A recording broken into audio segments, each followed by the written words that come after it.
Teman-teman pecinta catur, kembali lagi Tarigan Catur Channel. Akhirnya Grandmaster Jan Krzysztof Duda berhasil mendapatkan kemenangan perdananya ya di dalam turnamen FIDE Candidates 2022. Tepatnya di babak ke-10, Grandmaster Duda berhasil mengalahkan Grandmaster Amerika Serikat yaitu Grandmaster Fabiano Caruana. Bagaimana kira-kira jalannya permainan? Langsung saja kita simak ya. Di sini Grandmaster Jan Krzysztof Duda yang menggunakan catur bola putih memulai permainan dengan pion E4 dan dijawab pion E5 oleh Grandmaster Fabiano Caruana. Kuda F3, kuda C6, dan gajah C4. Grandmaster Jan Krzysztof Duda membawa permainan ini masuk ke dalam pembukaan Italia. Gajah C5, pembukaan Giocco Piano, dan pion C3. Grandmaster Duda mengembalikan permainan ke dalam pembukaan Italia, tapi berubah variasi. Kali ini masuk ke dalam variasi klasik. Kuda F6 ancam pion dan pion ke petak D3. Melindungi pion putih petak pusat. Pion D6 membuat gajah hitam petak terang bisa keluar ya dari sarangnya di langkah-langkah selanjutnya.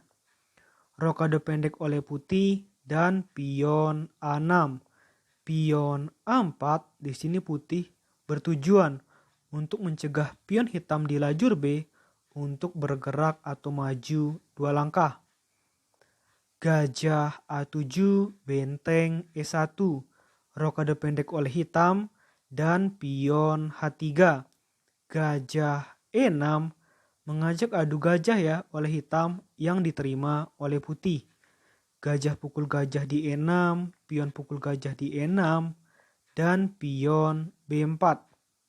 Kuda H5, kuda D2, kuda F4, dan kuda F1. Menteri F6, gajah pukul kuda, menteri pukul gajah, dan menteri B3 mengincar pion hitam yang tanpa penjagaan sehingga dilindungi oleh benteng. Pion ancam kuda, kuda ancam menteri, dan menteri putih memutuskan mundur ke petak A2, tetap mempertahankan posisinya di petak diagonal A2 hingga G8. Artinya tetap dalam posisi mengancam raja hitam secara tidak langsung. Pion G5 dan kuda H2, benteng G6 dan pion D4. Pion H5, pion ancam menteri. Menteri mundur ke F6 dan benteng D1. Benteng G7, raja H1. Benteng F8, pion pukul pion di E5, pion pukul pion di E5, dan pion H4. Pion pukul pion di H4, pion pukul pion di H4, dan gajah C5.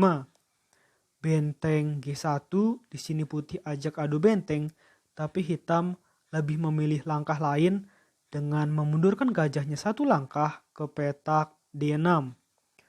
Kuda G5, raja H8, menteri E2, dan menteri G6.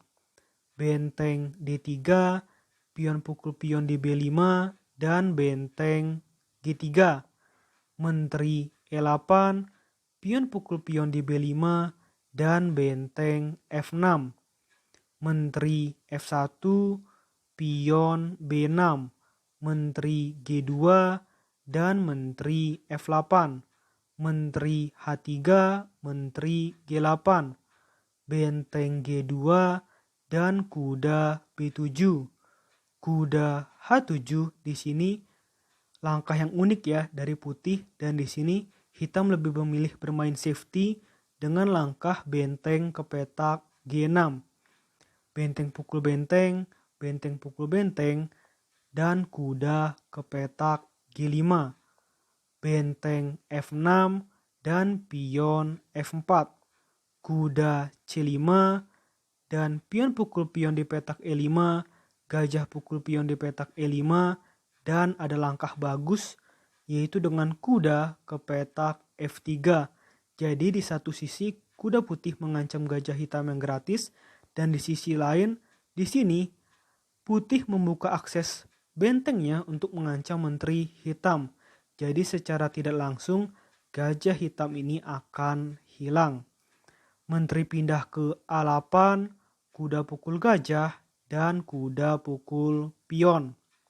Kuda F3 dan menteri skak di A1. Raja H2, menteri C1. Kuda ancam menteri, menteri pukul pion, dan benteng A2. Kuda F2 ancam menteri dan benteng pukul kuda. Menteri pukul kuda dan menteri G3. Menteri D6 di sini hitam langsung mengajak adu menteri yang pastinya karena putih merasa unggul perwira maka langsung diterima ya.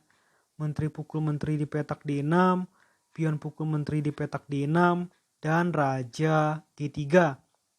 Benteng F5 dan benteng D2. Benteng pukul pion,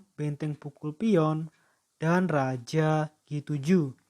Benteng pukul pion dan benteng B4. Benteng E5, raja H6. Benteng D5 dan benteng B1. Kuda D4, benteng skak di petak G1, dan tepat setelah putih melangkahkan rajanya ke petak F4, tepat di posisi seperti ini, Grandmaster Fabiano Caruana memutuskan untuk menyerah. Karena kalau misalkan hitam memutuskan langkah benteng ke petak H1, maka tinggal raja E5. Kalau misalkan benteng pukul pion, maka kena ya kuda skak benteng. Raja mendekat, kuda pukul benteng, dan raja pukul kuda. Jadi, di dalam situasi seperti ini, besar kemungkinan setelah skak dan raja pindah, maka di sini benteng akan terus skak. Setelah raja pindah, benteng skak dan raja ke tempat yang aman, yaitu ke petak D6. Misalkan benteng ke sini, maka benteng ke sini. Misalkan benteng ke sini, maka raja ke D5. Maka semuanya aman bagi putih dan jelas pion hitam yang ada di petak P6 sudah pasti hilang. Dan pion putih yang ada di petak H4 akan terus terjaga selama raja hitam ada di petak H6. Jadi akan terkena skak benteng. Semuanya serba sulit bagi Grandmaster Fabiano Caruana.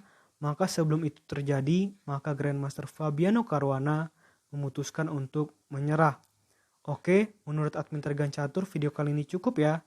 Nantikan video-video selanjutnya tetap di Tarigan Catur Channel.